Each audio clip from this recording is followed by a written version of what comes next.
Loja 28 de março, aberta das 7 às 21 horas. Começa agora o Folha no Ar, primeira edição.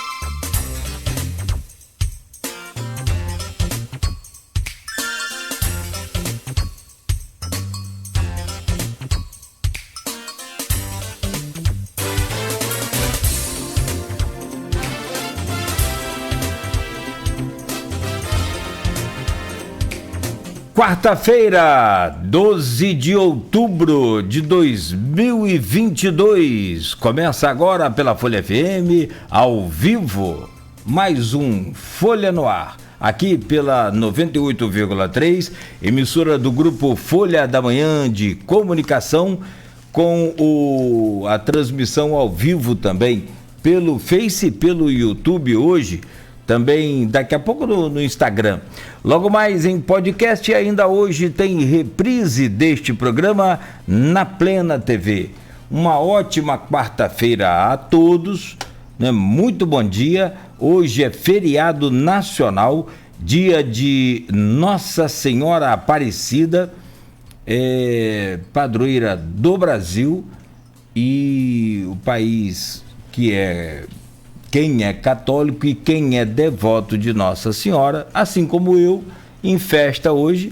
Na verdade, hoje é um dia mais para a gente celebrar, festejar mesmo e agradecer e mostrar, né, o poder da intercessão de Nossa Senhora para nós que acreditamos, claro e evidente, né, em nossas vidas. E para Campos, então hoje é feriado nacional, o comércio de Campos não abre hoje, banco, INSS, nada disso funciona no dia de hoje. Vai haver um feriado em segunda-feira também, que é feriado do comerciário. O comércio não vai funcionar também, mas aí até lá a gente vai anunciando.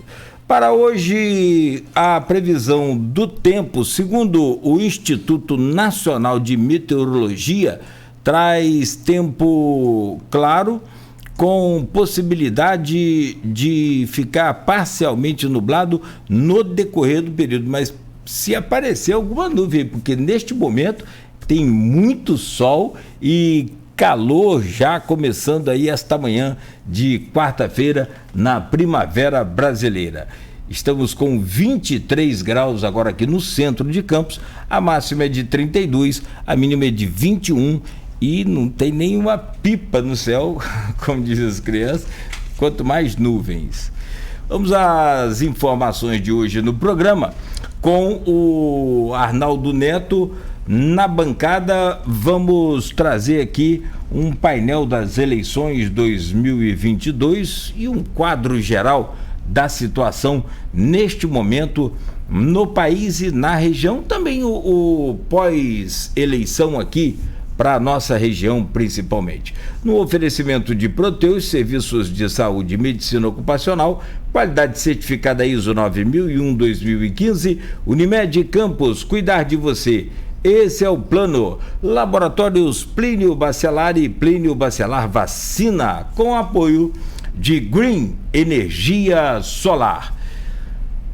Se você estiver ouvindo algum barulho aí, é o nosso maquinário aqui da Folha da Manhã imprimindo o jornal. E eu aproveito, né, para pedir desculpas aí em nome do Grupo Folha da Manhã, em nome do jornal Folha da Manhã. Houve um atraso na impressão de parte do jornal, né, e isso deve estar sendo corrigido aí já nas próximas horas. E para você que é assinante, né, e também leitor do jornal aí nas bancas da cidade, nosso pedido de desculpas e pelo atraso, mas daqui a pouco você deve receber o jornal. Eu consegui pegar aqui uma página, e o Arnaldo me uma edição Mas o Arnaldo me explicou que deu problema é na parte colorida. Na PB, que é preto e branco, tá tudo ok, já está pronta, já está impressa. Então é só acertar essa parte colorida que daqui a pouco o jornal deve estar chegando na sua casa. O maquinário está sendo reparado ainda. Então vamos às manchetes de hoje do jornal Folha da Manhã. Vai ser a parte importante, né, Arnaldo? Que ninguém leu ainda, né? É porque bem cedo o pessoal lê primeiro, mas agora, para quem não leu aí, ó, para quem na verdade ninguém conseguiu ler, então vamos lá. Vítima de bala perdida em casa. Jovem de Guarulhos morre no hospital Ferreira Machado. Disparos a esmo tiraram a vida de Gabriela Lima, de 17 anos, que estava na janela de casa. O fato é lamentável, nós já nos solidarizamos aqui aos familiares e é evidentemente que é uma dor irreparável, incalculável, e só quem passa por ela é que sabe o que está passando. Então, nossos sentimentos, nosso profundo pesar aí aos familiares, a essa criança que faleceu, né? Muito, muito triste. E ver esse tipo de crime acontecer em Campos, nós vamos comentar isso daqui a pouco. Combate ao comércio de arma ilegal em Campos. Principais ações se concentram em Guarulhos e na Baixada. Tá na capa da Folha hoje que você vai receber aí. Balanço, além de apreender armas, munições e material de tráfico, com operação terminou com 6 presos. Na Folha, dívida de 4 milhões. Hospital João Viana encerra atividades. Lamentável também, hein? Campista leva experiência para Portugal em startup. Polêmica no futebol. Diretor Alvianil suspeito de injúria racial. Aqui na capa da Folha, Escola Inclusiva Cidade da Criança vai reabrir com novidades hoje. E hoje é dia de homenagear também o nosso grande eleitor de amanhã, né? A homenagem aí do jornal Folha da Manhã a todas as crianças. Por unanimidade, Câmara aprova projeto que autoriza o Refis 2022. É capa do jornal Folha da Manhã ainda. E aí, olha, na Folha de hoje ainda, reeleitos a Alerj e Câmara, Bruno vota com Bolsonaro, Talíria Petroni em Lula. Eles já falaram aqui no Folha no Ar. Análises e fatos, os números a presidente na região e nas pesquisas, está no ponto final de hoje. Entre as feras do triatlo, Cristiano Abreu Barbosa bate a meta no Mundial, que foi no Havaí, e o Cristiano, que é diretor aqui do Grupo Folha, né, é triatleta, né, Ironman, né, atleta aí de ponta na sua categoria, né, e bateu a sua meta dentre os feras aí do triatlo do mundo. São 9 horas e 52 minutos de prova. Só para começar comentando aqui, Arnaldo, eu corro cerca de meia hora por dia. Quando chega aos 29 minutos, eu já estou pedindo a Deus. Você imagina nadar, pedalar e correr. É um negócio para maluco. Tem que ter muito preparo físico, e para ter o preparo físico tem que ter, sobretudo, muita vontade, realmente. É um negócio impressionante. Vale para o Cristiano, vale para qualquer atleta. Meu sonho é fazer uma meia maratona, mas aí começa aquele negócio da idade, o joelho, tem que trabalhar mais, essa coisa. Bom, mas parabéns aí ao Cristiano, que bom. Meu caro Arnaldo Neto, bom dia, seja bem-vindo. Deixa eu trazer aí logo a sua já participação e chamar você para comentar essas notícias. Hoje, com temas nesse primeiro bloco, falando aqui da região, a Câmara aprovou aí por unanimidade o Refis 2022, esse Hospital João Viana encerrando as atividades. Tem essa vítima de bala perdida em casa. A gente fica assim meio que sem acreditar, né? Ainda bala perdida em Campos, aqui na nossa casa, na nossa terra. Enfim, bom dia, meu amigo, seja bem-vindo. E como eu sei que você é católico, devoto de Nossa Senhora da Penha, não é? Se eu estiver errado, você me corrige aí, por favor. E peço a Nossa Senhora Aparecida também para te proteger. Bom dia, meu amigo. Bom dia, Nogueira. Bom dia, Beto aí no estúdio. Bom dia a todos os ouvintes da Folha FM. Eu sou devoto, como católico, devoto da Virgem Maria, independentemente de títulos, né? Tenho uma grande devoção à Virgem Maria. Tem algo especial, sigo Nossa Senhora da Penha, onde eu nasci, Etafona, claro. Mas todos os títulos, a gente sempre pede a intercessão, que pra gente a gente consegue entender Roberto Carlos de forma didática, né? Todas as Nossas Senhoras são a mesma Mãe de Deus. São títulos diferentes, mas a mesma figura, importantíssima para o cristianismo, claro, e para nós católicos tem essa especial devoção devido à nossa crença na intercessão da Virgem Maria. E o bispo Dom Fernando Rifan, hoje escreve, inclusive, na Folha, sobre a intercessão de Nossa Senhora, pedindo a intercessão de Nossa Senhora nesse período eleitoral, e daí a sua conotação em relação ao quadro. Acho que é um bom artigo, que tiver oportunidade, vale ler a opinião do bispo, e aí, e a partir da opinião dele, cada um que forme a sua opinião, faça seu juízo em relação às colocações do bispo, falando também sobre esse cenário eleitoral, né? Mas vale a leitura, é um ponto de vista, né? Um ponto de vista que deve ser respeitado e analisado por cada um.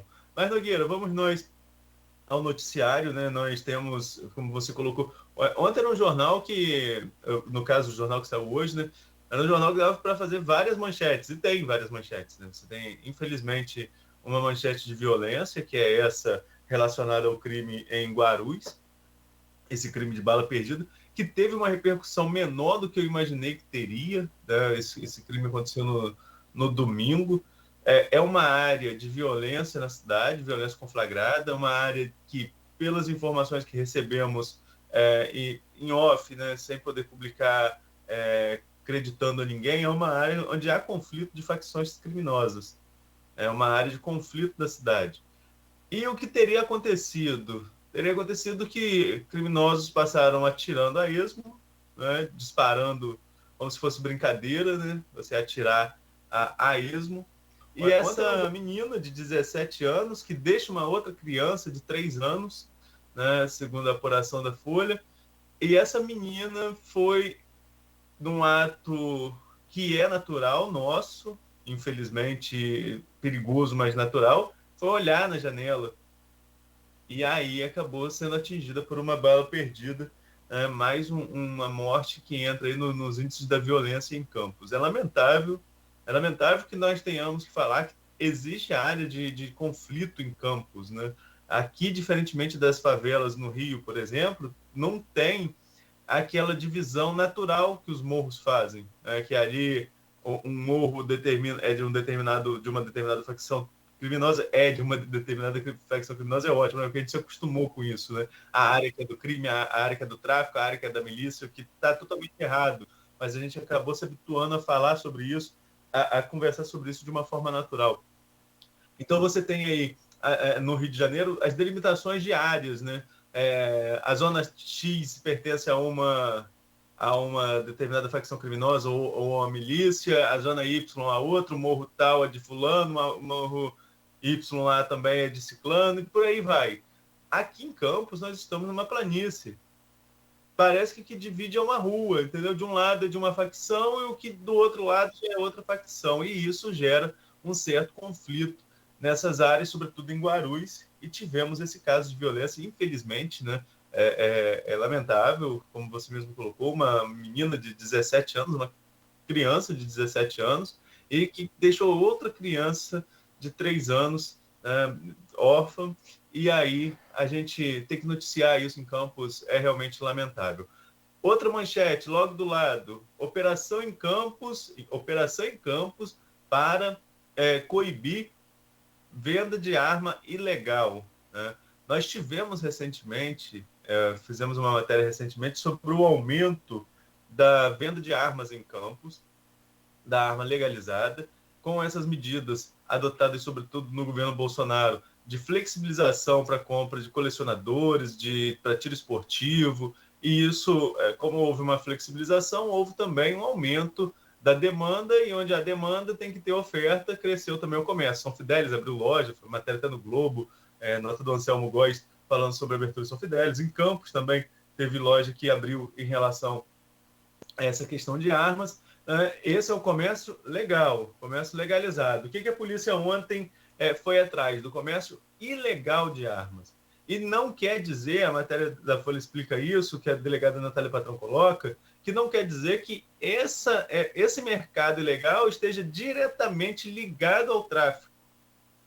É um mercado ilegal de armas que está instalado na cidade, a polícia está tentando coibir. Não necessariamente ligada a determinada facção criminosa que esteja atuando na cidade. É um outro tipo de crime, embora na mesma investigação também foi apreendido material do tráfico e tivemos aí algumas prisões, 6 prisões.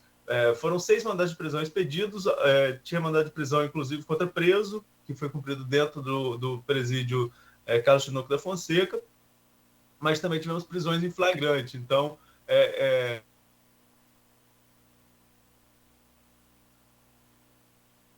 a conexão do Arnaldo aí, a gente restabelece aqui esse contato com ele e a gente segue falando aqui. Essa questão de arma no Brasil hoje é muito complicada, essa liberação,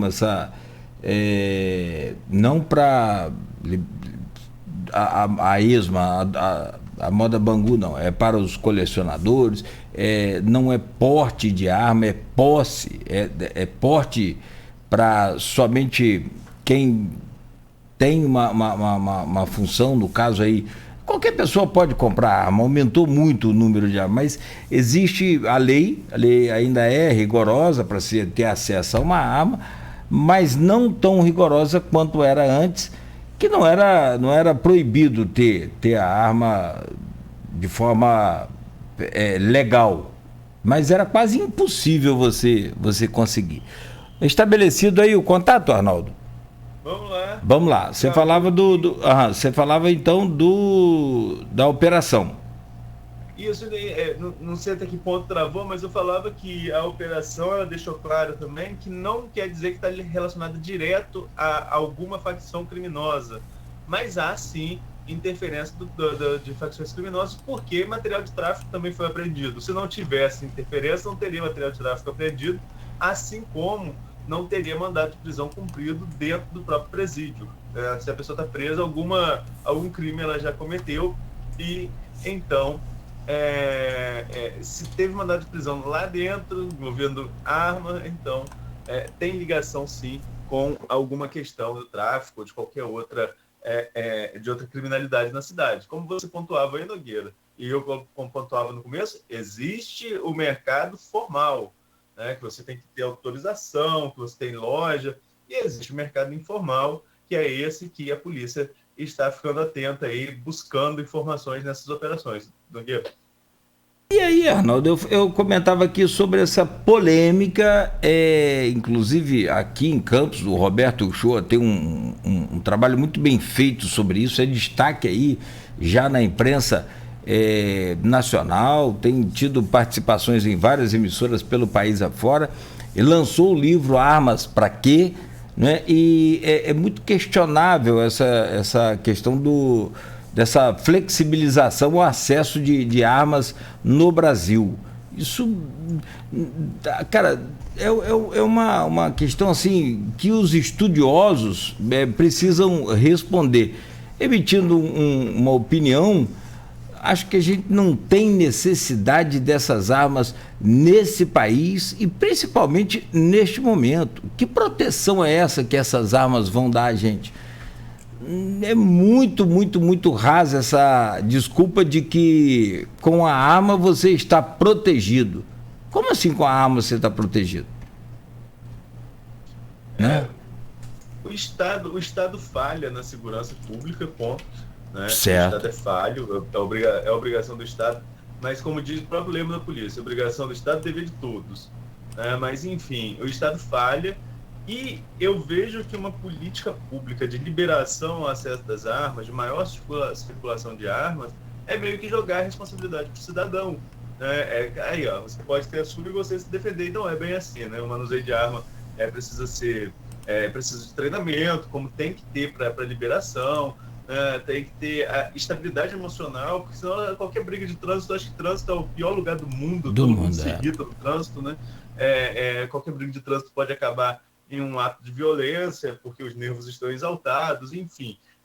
E você tem um maior número de armas circulando, possibilitando que essas armas possam parar no mercado ilegal, na mão do tráfico, na mão das milícias. É o que, infelizmente, vem acontecendo. O Shoa, como você pontuou, é um estudioso, tem um livro sobre o assunto, fala com a imprensa nacional em relação ao tema e também com o Congresso Nacional, quando se discute a questão do armamento, o Shoa é uma fonte que é usada pelo Congresso Nacional, e ele vem pesquisando e pontuando contra essa maior flexibilização do acesso às armas.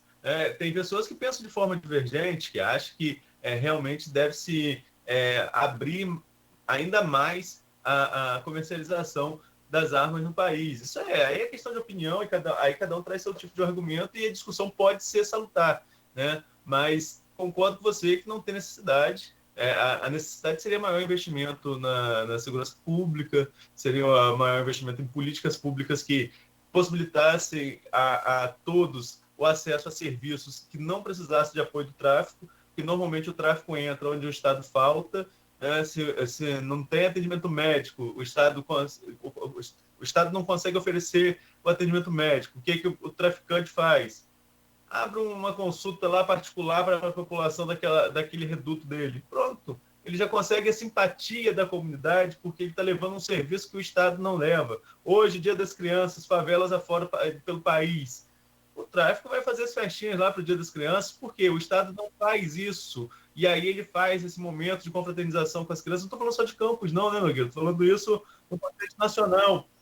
E aí, o que ele faz? Ele consegue ter a simpatia da população e vai mobilizando. E a criança que cresce vendo aquilo, qual é a tendência da gente? É crescer pelo exemplo. A criança que cresce vendo que o traficante ajuda a comunidade, que o traficante é mais participativo do que o Estado, que dá oportunidade a ela de brincar em um lugar, deu um brinquedo, ela acaba se encantando com o tráfico também, e aí é um ciclo vicioso, e isso vai continuar eternamente, enquanto não houver uma interrupção. Então falta o quê? Falta a ação do Estado. Quando eu falo Estado, aqui eu não estou falando do governo do Estado, estou falando da prefeitura, estou falando do Estado como ente público, né? Pode ser tanto a União quanto o próprio Estado como o município. Falta maior efetividade de ações do Estado para quebrar essa força que o tráfico ainda tem, sobretudo nas comunidades cariocas, nas comunidades dos grandes centros. Mas aqui também é uma realidade, né, Roberto? E olha, Arnaldo, eu tenho que confessar aqui, e fico muito à vontade para fazer isso, porque eu fui criado assistindo aquele... o Cavaleiro Solitário. Zorro é o da espada, né? E o Cavaleiro Solitário é o Lone Ranger, é o que tem duas armas. Eu sou um apaixonado por arma, não tem problema nenhum. Eu não tenho nenhuma dificuldade em falar sobre isso. Adoro arma, acho bonito, acho legal. Agora, de eu ter uma arma, de eu gostar de arma e ter uma arma e portar uma arma, aí, meu amigo, há uma distância, há um caminho muito longo. Eu não sou a favor dessa liberação. Do jeito que estava, tudo bem, vamos lá, faz lá o que tem de fazer. Você podia comprar arma. Só que essa flexibilização criada por Bolsonaro não vai resolver nada, e nós temos um país hoje todo armado. Né? Muito mais arma. Todo, mas muito mais armado, perdão. Muito mais arma. Sim, tem mais armas circulando. E aí você bota as armas do crime, né? As armas ilegais. O Estado nunca teve competência para cortar essa entrada de armas ilegais, né? Sobre armas de grande calibre, enfim. Enfim, até já vazou aí um monte de situação do próprio Exército também, enfim, tem uma série de coisas. Mas dá um programa essa questão de armas, mas é a minha opinião, porque às vezes a pessoa me conhece e sabe que eu gosto. Mas de gostar até eu ser a favor de todo mundo ter, são outros 500, amigo. Não tem absolutamente nada a ver a gente liberar. Se, como você muito bem pontuou, o Estado nunca teve competência para evitar a entrada de armas humanas. Nunca teve. Lá uma vez ou outra você vê aí uma apreensão de armas, você vê, e olha que lá vez ou outra não vamos ser justos. A Polícia Rodoviária Federal, a nossa Polícia Civil, a Polícia Militar, tenta fazer o trabalho, mas é tipo assim, é uma agulha no palheiro, né? É tirar areia de beira de praia. Você fica, sabe como? Tira um caminhão, daqui a pouco você tem uma praia inteira para tirar. Então, o que eu penso sobre isso é bem claro, é bem simples. É desse jeito que eu penso. E se o Estado, como você pontuou, nunca teve competência para tirar e nem evitar a chegada de arma, e agora com mais esse eito aí da população chamada cidadão do bem armado, qual o final disso? Não pode ser legal, né, cara? Não acredito que seja uma coisa bacana.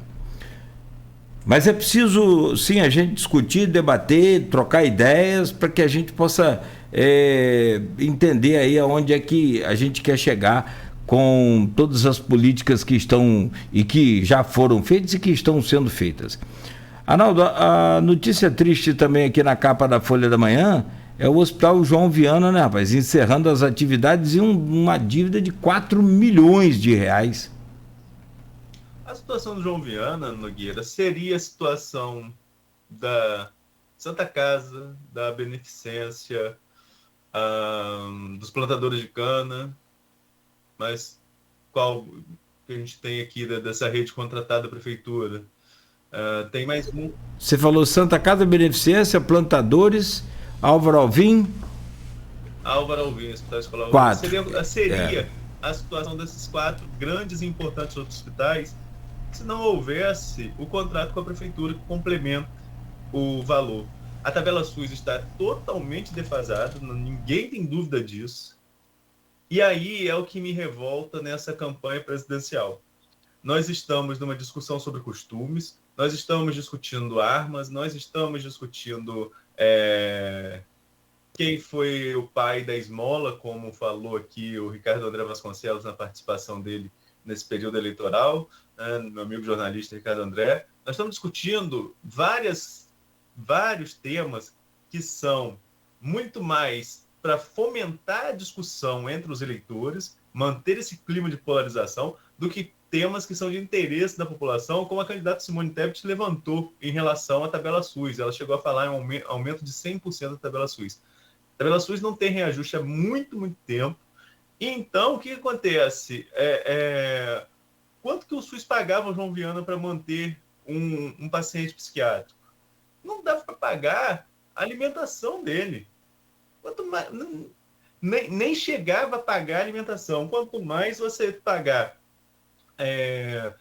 medicamento, funcionário para cuidar desse paciente, e a situação só foi piorando, né? A Liga Espírita de Campos, que mantinha o hospital, contava com doações da população para garantir pelo menos a alimentação desses pacientes, e houve, Nogueira, e aí eu peço desculpas aqui aos ouvintes, porque eu não tenho total conhecimento do tema para abordá-lo com propriedade, houve uma mudança na política de tratamento de pacientes psiquiátricos desde 2017, que acabou interferindo aí na participação, sobretudo da Prefeitura, nessa contribuição junto ao João Viana, né? A própria nota do hospital fala sobre isso, do momento de dificuldade a partir de 2017, já foi pontuado já foram em outras oportunidades, já se pontuou a relação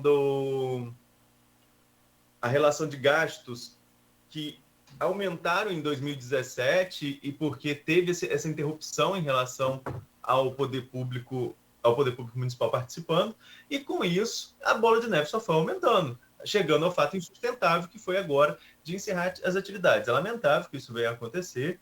Claro que a gente espera que possamos ter um caminho para resolver essa situação, mas o que me revolta em relação à campanha presidencial é isso. Nós não vemos nem no Lula, nem no Bolsonaro um discurso claro para se falar do que vai tentar ser feito em relação à tabela SUS, que é um absurdo. Como eu falei, se fosse somente pela tabela SUS, eu não tenho dúvida que os quatro grandes hospitais em Campos, que atendem a população de maneira efetiva, Santa Casa, Álvaro Alvim, Beneficência e Plantadores de Cana, estariam na situação semelhante ou pior à do João Viana. E isso não é culpa de gestor, né? Inclusive, esses hospitais que você tem têm excelentes gestores, mas não adianta você ter excelentes gestores se não tiver recurso para trabalhar, né? E o que a prefeitura faz é complementar hoje esses hospitais. Tomara que a prefeitura busque um caminho aí, um diálogo com o João Viana, que possa ser feito algo em relação a uma complementação, um auxílio, e a situação só piora, sabe, Nogueira? Sabe por quê? Temos aí nesse problema do João Viana processos trabalhistas. A Justiça do Trabalho, na defesa do trabalhador, bloqueia as contas do hospital. E aí o hospital fica impossibilitado, inclusive, de receber recursos porque as contas estão bloqueadas. Qualquer dinheiro que bate na conta vai para pagamento desse pessoal. E aí a situação só vai piorando. Então é necessário um acordo com o Ministério Público do Trabalho, um parcelamento dessas dívidas trabalhistas que tem que ser pago, quem trabalha tem que receber.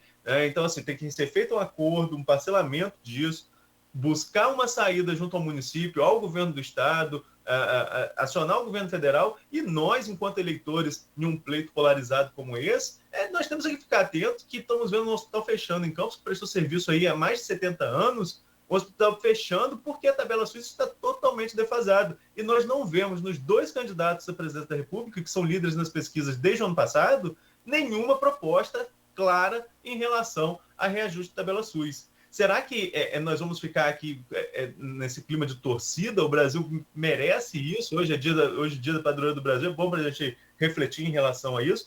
O país merece ficar nesse clima de torcida. Quem vota em Lula porque é Lula, quem vota em Bolsonaro porque é Bolsonaro, e não tem uma defesa clara do que eles apresentam. Tá aí, um hospital fechando na nossa cara porque a tabela SUS está defasada, o que não é culpa somente do governo Bolsonaro, é culpa também, assim como é culpa do governo Lula, do governo Dilma, do governo Temer, sobretudo, que passou um monte de reforma, mas não mexeu na tabela SUS, né? Enfim, é revoltante você estar em um ano de disputa presidencial, ver um hospital sendo fechado, tabela SUS defasada, e os principais candidatos sequer exporem essas propostas. Fica ali naquele joguinho sujo de campanha eleitoral, um acusando o outro, usando tempo de propaganda gratuita que somos obrigados a assistir, sobretudo nós sobretudo quem não tem acesso à TV fechada, né? Então fica aquele jogo ali de um ofendendo o outro, de quem roubou mais, quem roubou menos, e o que é essencial para o país, que é o funcionamento da saúde, que há uma defasagem, ninguém se discute. É lamentável. Eu acho que o fechamento do hospital é a cara dessa eleição, né? Você vê um serviço essencial sendo deixado de lado, enquanto estamos aqui falando de armas, por exemplo, falávamos anteriormente sobre armas, se tem que liberar arma ou não para mais pessoas. É isso.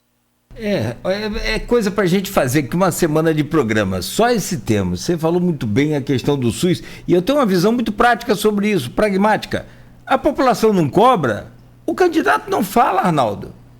Você alcança como é que é essa ligação, essa simbiose, essa coisa de falar o que o povo quer ouvir. Talvez se ele fala que vai dobrar, vai triplicar, vai colocar a tabela do SUS dentro porque o que o SUS paga é surreal, como você falou. Eu não sei hoje quanto é que está uma consulta aí para o médico, nem pesquisei não, mas é negócio assim, tipo 10% se for do que é o preço real aí hoje de uma consulta. Uma consulta em média R$300, o SUS chega a pagar 30, não estou falando, não estou afirmando, estou supondo. E é de fato sim, mas eu acho que tem que partir da gente, Arnaldo. É isso aí que você falou. Vai lá nas redes sociais do candidato, seja ele quem for, seja ele quem for, não estou falando de A nem de B, são 2 agora, então aqui, principalmente para o estado do Rio, né, são só 2, para outros estados mais, porque vão escolher o governador ainda em segundo turno, mas nós, do estado do Rio, ninguém vai levantar sobe uma trend lá, dispara no Twitter, tipo assim, tabela do SUS, cobrança sobre a tabela do SUS, ninguém faz. Então, as campanhas que organizam aí a vida do candidato não atira para esse foco, porque não vai dar ibope. Aí você vê. O interesse é fomentar a discussão vazia. O interesse e tá feio, hein? É fomentar na população, é questão de costumes, é fomentar.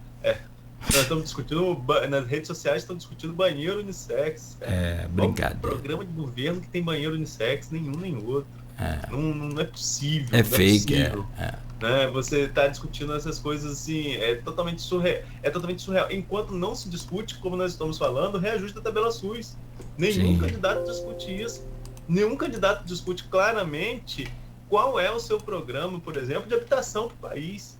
É um incentivo maior desse Casa Verde e Amarelo da atual gestão? É uma versão reformulada do Minha Casa Minha Vida do governo, dos governos do PT, que tentam voltar aí agora? Entendeu? Nós estamos falando do problema de segurança pública que estamos discutindo aqui agora. Né? Quais vão ser os investimentos na área de inteligência, por exemplo, para tentar coibir a entrada de armas ilegais que falávamos anteriormente, que como que a Polícia Rodoviária Federal, como que as próprias Forças Armadas vão atuar numa fronteira gigantesca que é a nossa. Sem falar em entrada por portos, que também acontece, que a fiscalização acaba sendo um pouco falha. Ninguém discute. É o tipo de assunto que não interessa. Agora, vamos discutir, por exemplo, fechamento de igreja. Vai fechar aí isso dá ibope. Isso dá ibope. Por quê? Por que isso dá ibope? Porque as pessoas gostam de discutir sobre isso nas redes sociais. As pessoas esquecem de pesquisar, por exemplo, todas as leis que foram aprovadas anteriormente para garantia da liberdade religiosa e que foram leis aprovadas, sobretudo no governo do PT, o governo Bolsonaro, que mantém aí essa ligação forte também com a igreja evangélica. Então são 2 candidatos que têm histórico com as religiões e que dificilmente vão baixar aí um decreto para fechar a igreja. Dificilmente não, eu acho que é impossível. É impossível. Nossas raízes são cristãs e sempre vão ser. Enfim, mas isso dá ibope. Dá discussão em rede social e é isso que eles querem. E é isso. E isso tem método, sabe, Nogueira? Sim. O povo que... o povo fala que não é mais manipulado, né? Que nós não somos manipulados, as redes sociais são livres. Lê do engano. Porque, na verdade, a manipulação acontece a todo momento, sobretudo por grupos de estratégias dentro das redes sociais, fomentando esse tipo de discussão. E sobre... você está corretíssimo. Tudo muito organizado. Eles aprenderam, e aí nós vamos entrar nessa questão nacional daqui a pouco, mas só falando, o grupo bolsonarista, ele administra essa questão do algoritmo infinitamente melhor, e é um dos motivos também, né, da campanha do Lula ter se dedicado a tentar evitar uma perda maior nessas eleições. Mas, sem dúvida nenhuma, a campanha de Bolsonaro domina as redes sociais com muito mais habilidade infinita. E aí vem a questão, né, do que você falou. Ler do engano, achar que ali... Rapaz, tem hora que tem umas coisas que é muito maluca. Você conversa sobre um assunto, daqui a pouco você vai lá no Google, parece que aquela pesquisa já estava te esperando. Um negócio muito doido. Sobre a questão do Hospital João Viana, Arnaldo, eu me lembro que a gente fez aqui nesse programa algumas, e também na própria Folha da Manhã, em algum momento já, muito tempo, porque é desde 2001 que foi criada essa reforma anti-manicômio, né, no Brasil. Até hoje tem discussões assim muito longas sobre isso, porque o tratamento no manicômio ele acaba piorando a pessoa, porque fica dopando, enchendo de remédio. Isso no grosso modo, a pessoa pensa assim. Só que você vai conversar com um médico, vai conversar com um técnico, um especialista, um administrador, não é assim, né? Pelo menos é o que eles nos garantem. Mas então foi feita uma lei, em 2001, para que todo o tratamento psiquiátrico fosse feito em casa. Aquele que não obtém nenhum sucesso, que não consegue avançar em casa, aí sim interna, mas não é uma necessidade de um manicômio. Por isso, o João Viana chega aí a sua lastimável... chega ao seu lastimável fim. Uma pena a gente ter que estar aqui anunciando isso. Bom, olha como é que a hora passou, Arnaldo, são 7 horas e 57 minutos. Só para fechar, a Câmara aprovou por unanimidade o refis. Você já comentou, quer detalhar mais? A gente falava sobre isso durante a semana. Na segunda recebemos o subsecretário de Fazenda, o Carlos Júnior, para falar justamente sobre o refis. Como pontuamos desde segunda, né? Nós falamos que certamente a lei passaria, a lei de autorização do refis, porque é uma lei benéfica à população, parcelamento de dívidas, e no momento econômico, sobretudo, de dificuldade, é importante que as pessoas possam parcelar os seus débitos, como é importante também para o município ter um recebimento de, pelo menos, parte desses débitos. Como pontuamos também lá na entrevista com o Carlos Júnior, certamente teria emenda, e teve, da base, tanto da base governista. O vereador Álvaro Oliveira, líder do governo, colocou uma emenda, mas para corrigir ali as datas, porque a previsão era que começasse no início do mês, mas a discussão acabou sendo adiada, então vai começar a partir do dia 17, segunda-feira, e vai até, salvo o melhor juízo, 25 de novembro, o período para o refis. Então teve um ajuste ali, jogando uma semana para frente o início e uma semana para frente o final. Então foi essa modificação do vereador Álvaro Oliveira.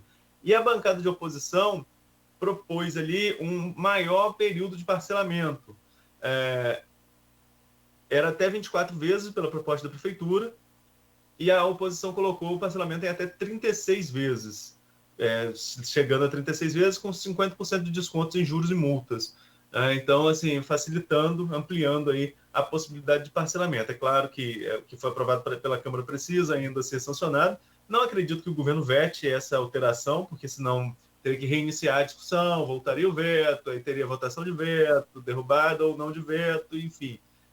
Seria perder tempo. Se o governo tem a expectativa de colocar esse refis na praça na semana que vem mesmo, deve sancionar da forma que o Legislativo alterou, colocando aí esses 25%, esse parcelamento em até 36 vezes. E aí, ao contribuinte campista, vale aí o alerta para ficar atento ao período e buscar a Secretaria de Fazenda, inclusive pelos meios digitais, para tentar solucionar aí seu débito.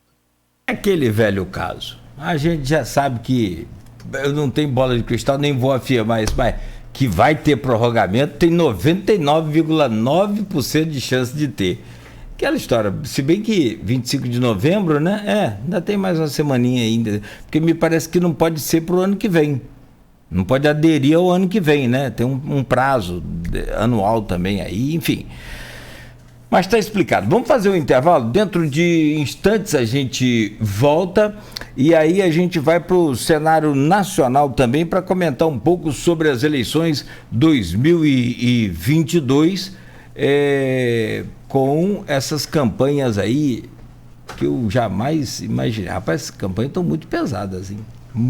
De um lado e do outro. Daqui a pouco a gente comenta, a gente fala sobre tudo isso. E você vai interagindo e participando com a gente aí no Facebook, né, onde tem lá o canal para você participar.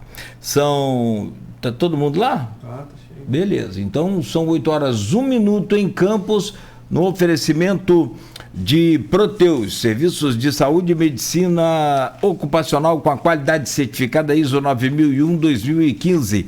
Unimed Campos, cuidar de você. Esse é o plano. Laboratórios Plínio Bacelar e Plínio Bacelar Vacina, uma clínica moderna especializada em vacinação. E o apoio é de Green Energia Solar. O que é fazer parte da história?